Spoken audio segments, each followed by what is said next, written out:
اعوذ باللہ من الشیطان الرجیم بسم اللہ الرحمن الرحیم الحمد للہ الذی جعلنا من المتمسکین بولایت امیر المؤمنین علیہ السلام اللہم صلی علی محمد و آل محمد وعجل فرجہم۔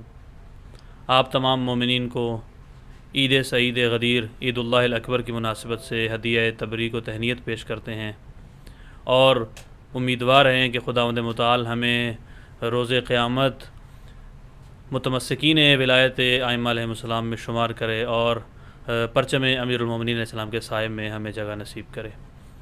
جیسا کہ پچھلی پوڈ کاسٹ میں ہم نے خطبہ غدیر اور واقع غدیر کے پس منظر کو بیان کیا، اس میں ہمارے ساتھ مولانا قبلہ زین عباس خان صاحب موجود تھے اور انہوں نے واقعاً بہترین انداز میں بہت سارے بہترین نکات کو کہ جو اس واقع غدیر کی اہمیت کو روز روشن کی طرح واضح کر سکتے تھے بیان کیا، جس میں سے رسول اللہ کا اہتمام، جگہ کا انتخاب، جگہ پر بنائے جانے والے ممبر کا طریقہ کار اور لوگوں کو بلانے کا طریقہ کار، یہ سب نکات آپ نے پچھلی پوڈ کاسٹ میں سنے ہیں۔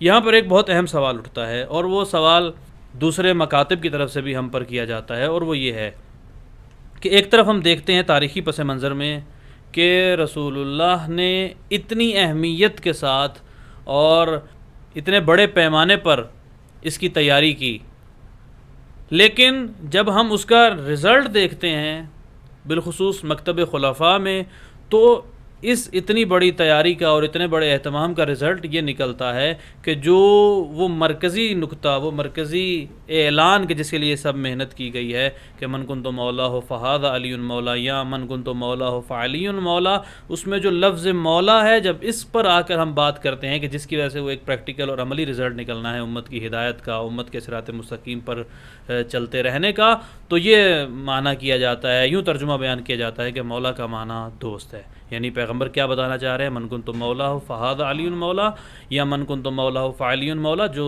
دونوں عبارتیں جو کتابوں میں ذکر ہوئی ہیں کہ جس کا میں دوست ہوں اس کا علی دوست ہے۔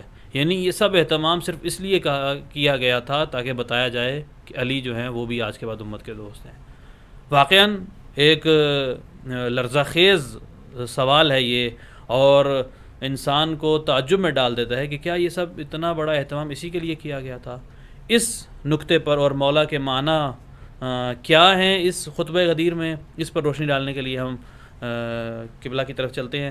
آغا، جیسا کہ آپ نے سنا اور یہ اشکال آپ نے بھی سنا بھی ہوگا، پڑھا بھی ہوگا، کہ کیا واقعاً مولا کے معنی دوست ہیں؟ یعنی اتنے اہتمام کے بعد یہی بتانا تھا کہ علی میرے بعد تم لوگوں کے دوست ہیں؟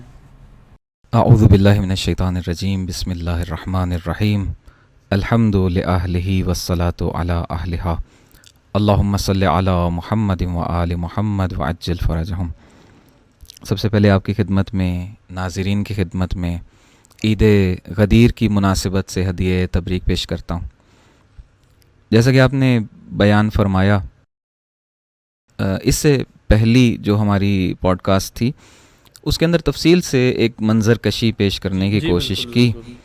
اس میں آپ نے دیکھا کہ مکہ میں جب حجۃ الوداع انجام پا رہی ہے، وہاں پہ اعلان نہیں فرما رہے، وہاں سے سب کو نکلنے اور کوچ کا حکم دیا۔ اس کے بعد غدیر جیسے تپتے میدان کے اندر سب کو اکٹھا کیا، بہت انتظار کروایا، اور اس انتظار کے بعد وہاں پر خطبہ ارشاد کیا۔ ممبر پہ 2 افراد کھڑے تھے، ممبر پہ ایسا نہیں ہوتا روٹین میں۔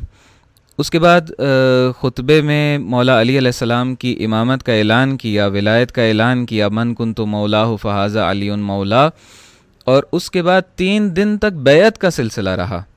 جی بالکل، 3 دن تک میدان غدیر کے اندر لوگ موجود رہے اور مولا کے ہاتھ پر بیعت کرتے رہے، رسول اللہ صلی اللہ علیہ وسلم کے ہاتھ پر بیعت کرنے کے بعد۔ جی بے شک۔ تو یہ سارا کچھ جب ہمارے سامنے ہو اور اس کے باوجود کوئی یہ کہنے کی کوشش کرے کہ یہاں پر یہ بتانا چاہ رہے تھے کہ میں اور علی دوست ہیں، تو اس سے بڑی تعجب والی کوئی بات نہیں ہو سکتی۔ ہر باشعور انسان اس کو خود سمجھ سکتا ہے کہ اگر صرف یہی دوستی بتانی تھی تو حج کا موقع بہترین موقع تھا، وہاں پر ارشاد فرما دیتے کہ علی اور میں دوست ہیں۔ اس کی ایک مثال آپ یوں لے لیجئے کہ آپ اپنی فیملی کے ساتھ جا رہے ہوں اور بھی فیملیز ہوں یا دوست ایک دوسرے کے ساتھ مل کے جا رہے ہوں سیر و تفریح کے لیے، فرض کریں آپ کاغان ناران جائیں یا شمال کی طرف چلے جائیں، گلگت بلتستان کی طرف چلے جائیں، کہیں پہ بھی اب مختلف گاڑیوں میں آپ سفر کر رہے ہیں یا سننے والے یا وہی لوگ کہ جو مولا کا معنی دوست کرتے ہیں وہی سفر کر رہے ہیں اور ایک دوسرے کے آگے پیچھے ہیں. اب ایک گاڑی جو ہے نا وہ وہاں پہ رک جائے اور وہ باقی سب کو بھی رکنے کا کہے، اور وہ ہیوی ٹریفک چل رہی ہے ہائی وے کے اوپر یا موٹر وے کے اوپر، ایک سائڈ پہ سب کو روکا جا رہا ہے اور سب کو روک کے سارے گاڑیوں سے اتر آئے ہیں، وہاں سب کو اکٹھا کر کے کہیں کہ ٹھہرے ٹھہرے میں نے ایک بات آپ لوگوں کو بتانی ہے. وہ سارے پوچھیں کہ بات کیا ہے، تو بات یہ ہے کہ زین اور احسن دوست ہیں. اب یہ کوئی بات بنتی نہیں ہے. سفر شروع کرنے سے کے وقت بھی آپ اکٹھے تھے، وہاں یہ بات بتا دیتے. سابقہ بھی موجود ہے کہ 10-15-20 برس سے مثال سابقہ موجود ہے. بالکل بالکل. وہ جو مؤاخات مدینہ ہے، وہ جو بھائی بھائی بنانے کا سلسلہ تھا وہ بھی ہو چکا ہے، وہ گزر چکا ہے اس سے پہلے. پھر ایک ساتھ رہ بھی رہے ہیں، سب کو پتہ ہے کہ یہ تعلق ہے، پھر داماد بھی ہیں، اس سب کے بعد صرف یہ بتانا ہے کہ تو اس پر کوئی بڑی دلیل دینے کی شاید ضرورت ہی نہیں ہے. صرف تعجب بھی کیا جا سکتا ہے یا دعوت فکر ہی دی جا سکتی ہے کہ یہاں پر مولا کا معنی دوست ہے یا کوئی بڑی بات ہے، کوئی بڑا معنی ہے جس میں امامت ہے، جس میں حاکمیت ہے، جس میں ولایت ہے، جس میں اپنے بعد حاکم انٹروڈیوس کروا کے جا رہے ہیں. میرے بعد کون ہوگا حاکم، کون سنبھالے گا باغ ڈور، اس ریاست مدینہ کو کون لے کے آگے بڑھے گا. تو یہ مراد تھی، بہت واضح ہے یہ. اور سیاق و سباق بھی اسی بات کو روشن کر رہا ہے. متن کے اعتبار سے یعنی جو گفتگو چل رہی ہے اس میں بھی سیاق و سباق یہی بتا رہا ہے کہ یہاں مولا دوست نہیں ہے. اور جو اس متن اور کانٹینٹ سے باہر ہے، یعنی جو تیاری پہلے کی جا رہی ہے، جو بعد میں مثال کے طور پر بیعت کی جا رہی ہے، یہ سب بھی بتا رہی ہے کہ یہ یہاں پر مولا کا معنی دوست نہیں ہے. یہاں ایک بڑا لطیف جملہ ہے اور پیارا جملہ ہے، وہ پیش کرنا چاہوں گا کہ وہ لوگ کہ جو 12 ربیع الاول کو یہ نعرہ لگا رہے ہوتے ہیں کہ آقا کی آمد مرحبا، وہ 18 کو آ کر کہہ رہے ہوتے ہیں کہ مولا کا معنی آقا نہیں ہے بلکہ دوست ہے. یعنی 12 کو نعرہ لگا رہے ہیں کہ آقا کی آمد مرحبا، آقا وہی یعنی مولا کا معنی آقا، لیکن جیسے ہی غدیر پر پہنچتے ہیں کہ نہیں، مولا کا معنی آقا نہیں ہے بلکہ دوست ہے. بہت اچھے انداز میں آپ نے اس سوال کا بھی جواب دیا.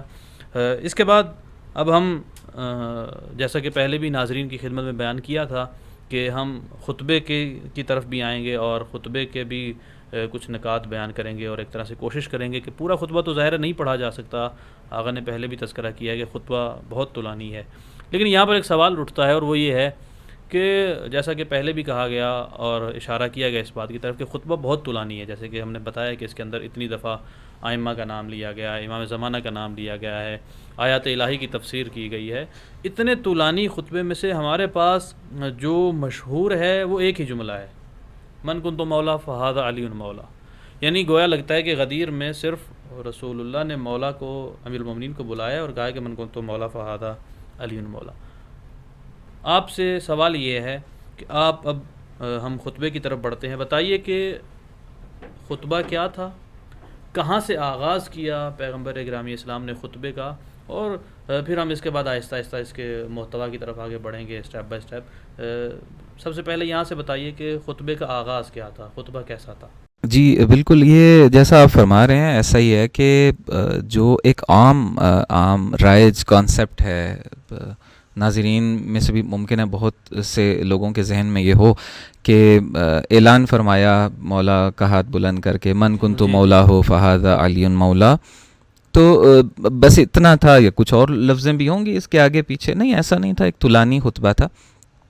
اس خطبے کے اندر اگر ہم اس کو تقسیم کرنا چاہیں تو ہم 11 حصوں میں اس خطبے کو تقسیم کر سکتے ہیں. اور ان 11 حصوں کے اندر سب سے پہلا جو حصہ ہے اس میں پروردگار کی حمد و ثنا بیان کی ہے اور تفصیل سے حمد و ثنا بیان کی ہے. دوسرے حصے کے اندر بیان کیا ہے کہ امیر المومنین علیہ السلام کے بارے میں، مولا کائنات کے بارے میں رسول اللہ صلی اللہ علیہ وآلہ وسلم کو کیا ذمہ داری دی گئی ہے، جناب جبریل علیہ السلام پروردگار کی طرف سے کیا پیغام لے کر آئے ہیں، نہ کیا تو کیا ہوگا، اور پیغام کیا ہے. اس کے بعد تیسرا حصہ ہے کہ جس میں نہ صرف مولا علی علیہ السلام کی امامت کا تذکرہ ہے، 12 ائمہ کی امامت کا تذکرہ تیسرے حصے میں آقا ارشاد فرما رہے ہیں۔ اس کے بعد آتا ہے چوتھا حصہ کہ جس میں باقاعدہ سے، اب یہ چوتھا حصہ وہی مرکزی ہے کہ جس کو ہم سب جانتے ہیں کہ جس میں ارشاد ہوا تھا من کنت مولاہ فہذا علی مولاہ۔ اس کے بعد فوراً اس جمال کے بعد جلال کا پہلو شروع ہوتا ہے، اور اس میں پھر ارشاد فرمایا کہ جو نہیں مانیں گا اس بات کو، آدم علیہ السلام بہشت سے حبوط کر کے آئے تھے، جو اس کو نہیں مانے گا اس کے اعمال حبط ہو جائیں گے، زیرو، ویلیو ان کی زیرو ہو جائے گی۔ نمازیں، روزے، حج جو بھی کر کے آئے ہیں یا بعد کے لوگ بھی، بالآخر قیامت تک کے لیے پیغام ہے۔ یہ تذکرہ ہوا، اور یہاں البتہ میں ایک بات کر دوں کہ کچھ لوگ ایسے ہوتے ہیں کہ جن تک حقائق نہیں پہنچے ہوتے ہیں، جی بالکل، جو قدیر کو مانتے ہیں ان لوگوں کو نہیں چاہیے کہ بہت جلدی ججمنٹ کریں کسی کے بارے میں اور یہ حکم صادر کرتے رہیں کہ اس کے اعمال حبط ہو گئے۔ نہیں، ممکن ہے کہ وہ مستضعف ہو، ممکن ہے اس تک صحیح ابھی تک میسیج ہی نہ پہنچا ہو، تو ایک نرم گوشہ بالآخر اس حوالے سے کہ کسی کے ساتھ کوئی ناحق کسی کے اوپر ہم ججمنٹ کے ذریعے سے بلیم نہ لگائیں، لیکن ادھر سے دوسروں کے لیے کیا ہے، دوسروں کے لیے کہ اگر پتہ چل گیا اور نہیں مانا تو پھر سیدھی بات ہے کہ ہفتے اعمال کی منزل ہے، پھر یہ اعمال نہیں کام آئیں گے، یہ طے شدہ بات ہے کہ نہیں کام آئیں گے۔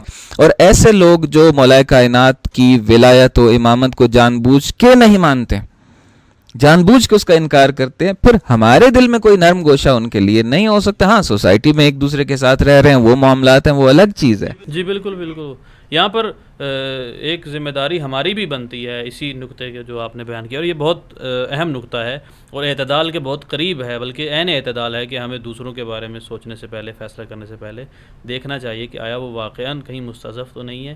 وہاں ایک ذمہ داری ہمارے کندھوں پر بھی آتی ہے، اور وہ یہ ہے کہ پھر اگر ہمیں یہ فیصلہ دینا ہے تو پھر ہماری ذمہ داری ہے کہ ہم ہر بندے تک اس پیغام کو بھی پہنچائیں، ایسا ہی بے شک، ایسا تاکہ روز قیامت کوئی عذر نہ پیش کر سکے کہ مجھے تو پتہ ہی نہیں چلا۔ انشاءاللہ ہم اس خطبے کے اندر بھی دیکھیں گے، مولا نے خود ارشاد فرمایا ہے کہ فل یبلغ الحاضر الغائب والوالد الولد الی یوم القیامہ۔ انشاءاللہ اس کی طرف بڑھیں گے، لیکن میں اس تناظر میں بھی کہہ رہا ہوں کہ اس ججمنٹ کرنے سے پہلے ہمیں ہماری ذمہ داری کئی برابر ہو جاتی ہے کہ ہر ایک تک پیغام پہنچانا ذمہ داری ہے، بے شک اس میں کچھ شک نہیں ہے۔ 7واں حصہ، اس میں آیات الہیہ کی، آیات قرآنی کی تلاوت فرماتے ہیں، اور پھر منافقین کا تذکرہ ہوتا ہے اور خائنین کا تذکرہ ہوتا ہے، حجت خدا کو نہ ماننے والوں کا تذکرہ ہوتا ہے، اور یہیں پر اصحاب صحیفہ کا تذکرہ ہوتا ہے۔ اسی طریقے سے یہ پھر آگے چل کے دیکھتے ہیں انشاءاللہ جب خطبہ ہم اس کو دیکھ رہے ہوں گے۔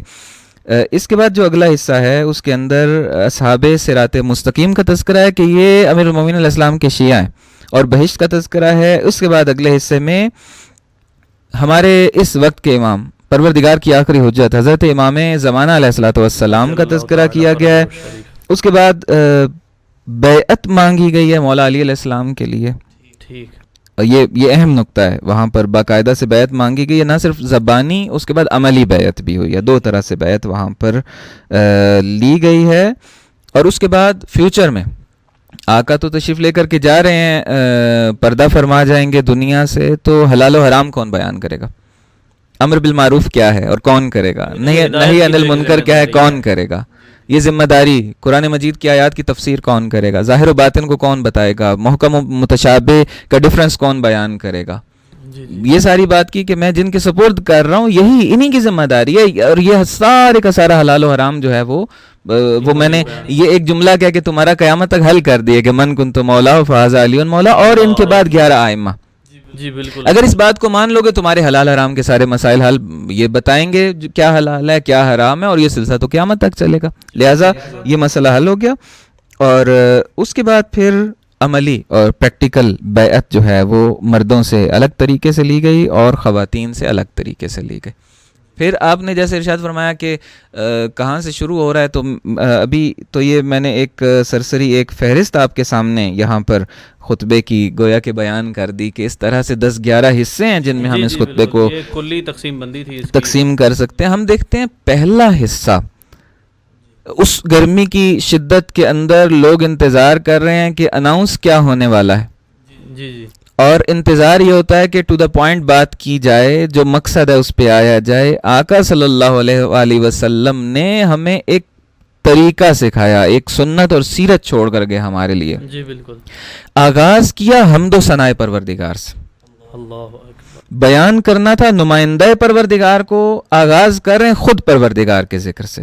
اور یہ کہنا بھی بے جا نہ ہوگا کہ یہ شیوہ اہل بیت ہے کہ اپنی گفتگو کا آغاز حمد و ثناء باری تعالیٰ سے کرتے ہیں. ہم نہج البلاغہ دیکھتے ہیں تو ہمیں یہی دکھائی دیتا ہے، ہم صحیفہ سجادیہ دیکھتے ہیں تو ہمیں یہی دکھائی دیتا ہے. اور یہ بھی کہنا بے جا نہ ہوگا کہ جو حمد و ثناء اس خاندان اہل بیت علیہ السلام نے کی ہے وہ کسی اور کے وہم و گمان میں بھی نہیں آ سکتی تھی کہ کیا خدا کی یہ صفات اس طریقے سے بھی بیان بے شک حمد کرنے کا طریقہ ہمیں اسی گھرانے سے ملا ہے. ہم کیا جانے اور حمد خدا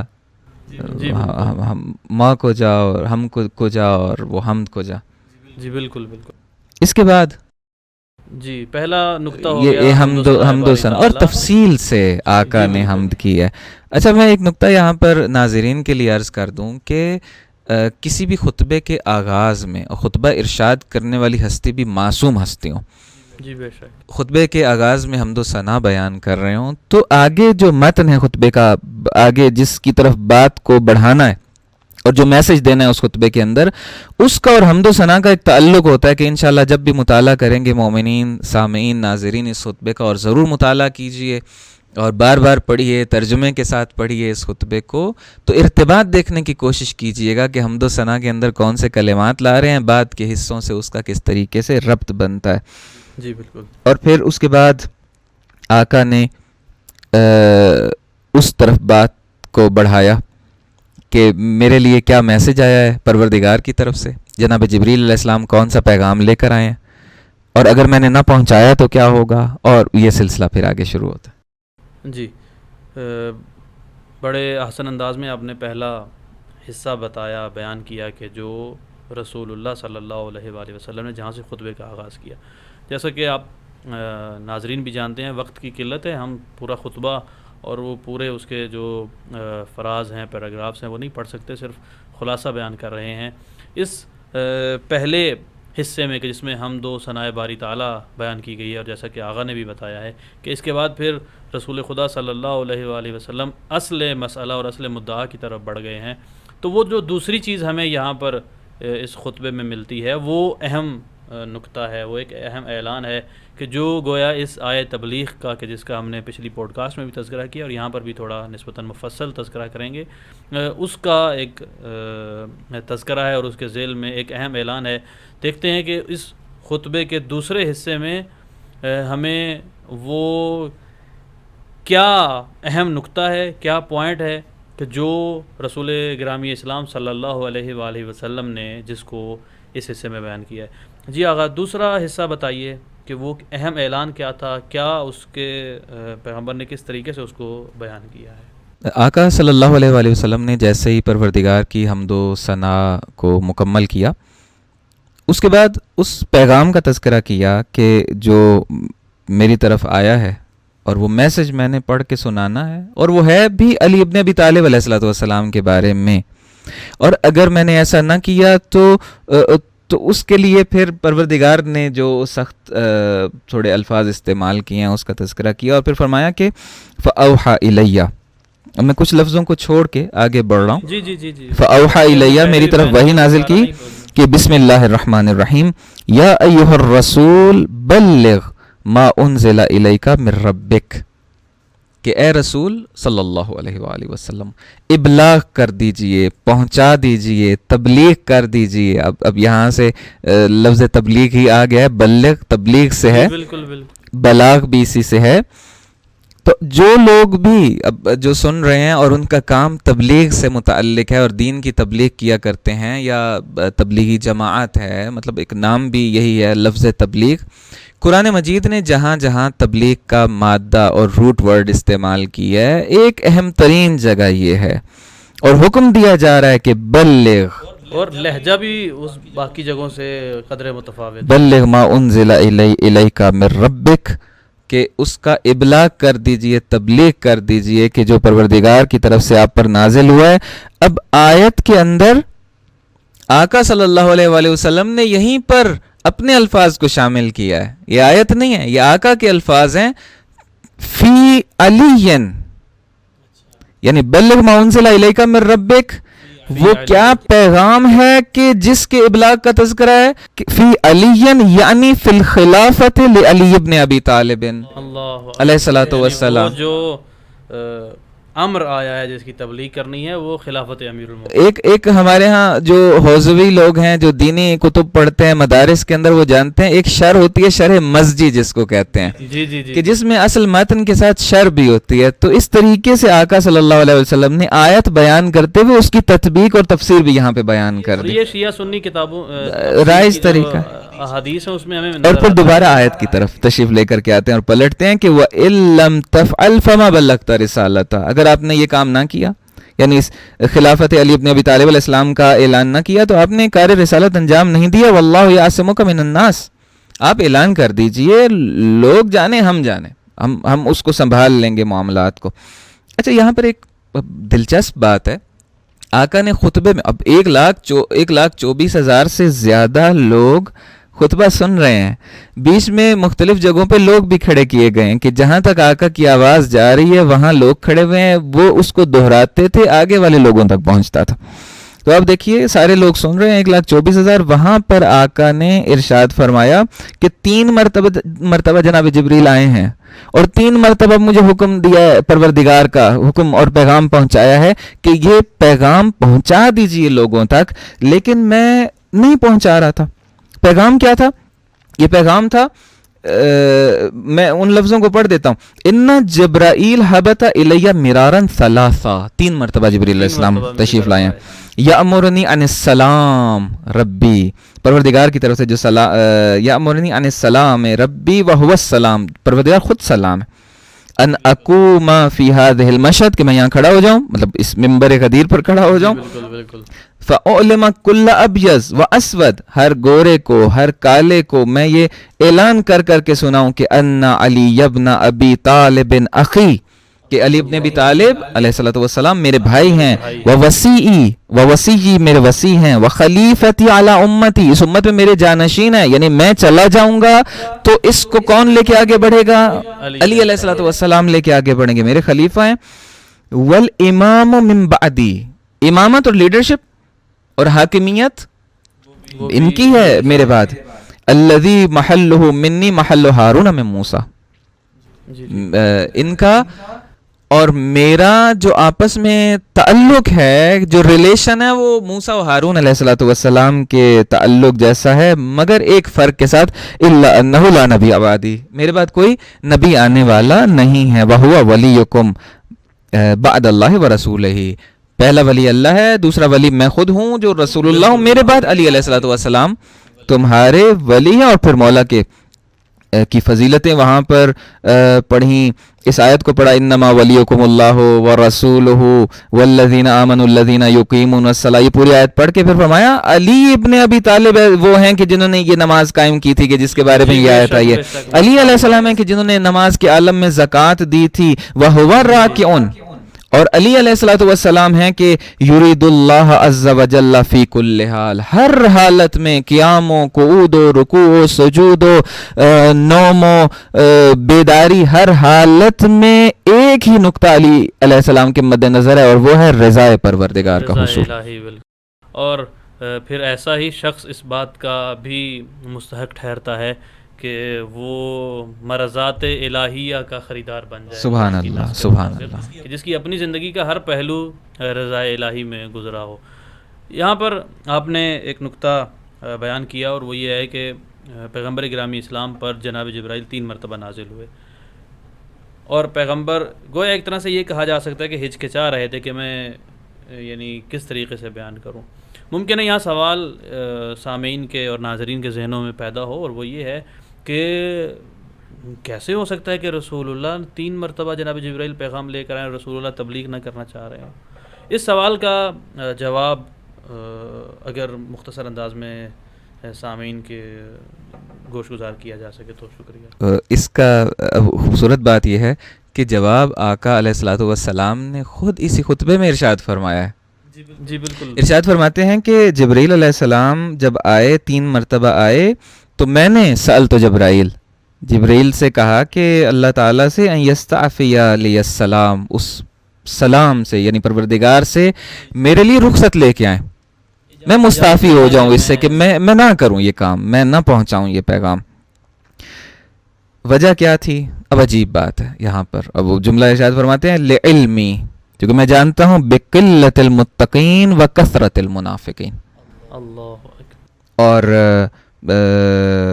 اس کے بعد فرماتے ہیں کہ الذین وصفہم اللہ فی کتابہ، جن کی توصیف پروردگار نے کی، چونکہ ایسے لوگوں کو میں دیکھ رہا ہوں کہ جن کی توصیف کی ہے پروردگار نے بِأَنَّهُمْ يَقُولُونَ بِأَلْسِنَتِهِمْ مَا لَيْسَ فِي قُلُوبِهِمْ، زبانوں پر اور ہے، زبانوں پر اور ہے اور دل میں کچھ اور ہے. جب میں دیکھ رہا ہوں ایسے بہت سے لوگوں کو تو اس وجہ سے پھر میں نے جبریل سے کہا کہ یہاں تو یہ پیغام نہ دیا جائے، لیکن پروردگار نے فرمایا کہ نہیں، یہ پیغام یہیں پر دیا جائے. واللہ یعصمک من الناس.